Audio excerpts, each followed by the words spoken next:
Yago, do you think this is a problem that you can solve on your own most of the time, or do you think you need my help to solve it? It depends. Okay, can you explain that? Yes. Audrey likes to steal my pen, so sometimes I would need help with that.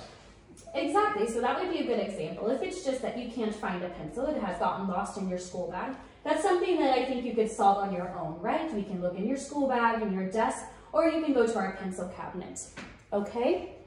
However, if it's a problem you're having where Audrey has stolen your pencil, that's something where you can solve the problem on your own. You can still go take an extra pencil, of course, right?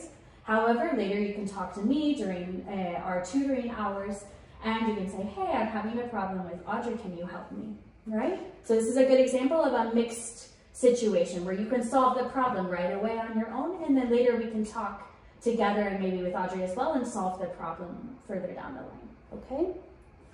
Javi, for example, when you have a problem with your friends on the playground, is this something that you can solve on your own, or do you think it's something that needs an adult to help?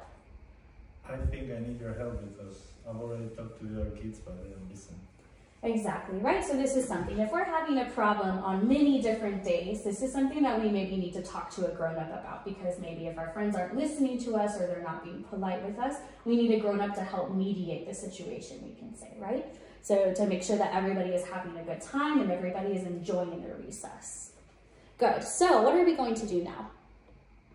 We're going to remember, we have to identify my problem with an I statement. We have to be specific.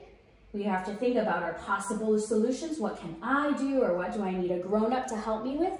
And then we have to choose a solution, right? So we have to decide, what is my best choice here? Okay, maybe it's not the best choice. Maybe we try one thing and it doesn't work and we have to go to another idea. That's not a problem. But the idea is to start to have some different solutions in our head. So we don't always have to say, I don't understand or I don't know. We have ideas for what we can do on our own. So what are we going to do? I'm going to give each of you a piece of paper and a pencil, okay? So I'm going to show you a sentence. For example, our first one is, this math problem is too difficult. So we've been learning about lots of different things, about fractions, rounding numbers, division. So I'm going to give you a piece of paper and a pencil. The first thing I want you to do is I want you to write an I statement. So instead of saying this math problem is too difficult, I want you to use an I statement. I think, or I'm not sure, right? And then I want you to be specific. What about if the math problem is too difficult? Which part are you not understanding, okay? So I'm going to give each of you a pencil and a piece of paper, and you have, I think, 2 minutes to try to do this on your own, okay? So we have to make an I statement and tell me specifically what is your problem. Thank you, Mrs. Harris. You're welcome. Thank you.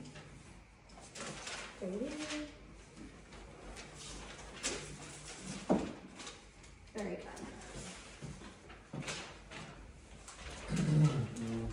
good. All right, does everyone have a piece of pencil, piece of paper and a pencil? Yes. All right, fantastic. You have 2 minutes to rewrite the statement using an I statement and tell me a specific problem that you're having.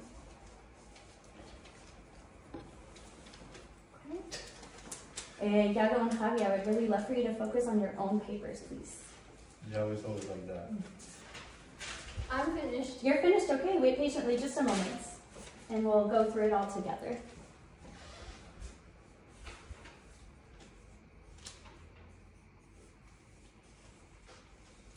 Okay, I see some nice long sentences. If you don't know, Carlos, try your best. Okay, and we'll think about it all together.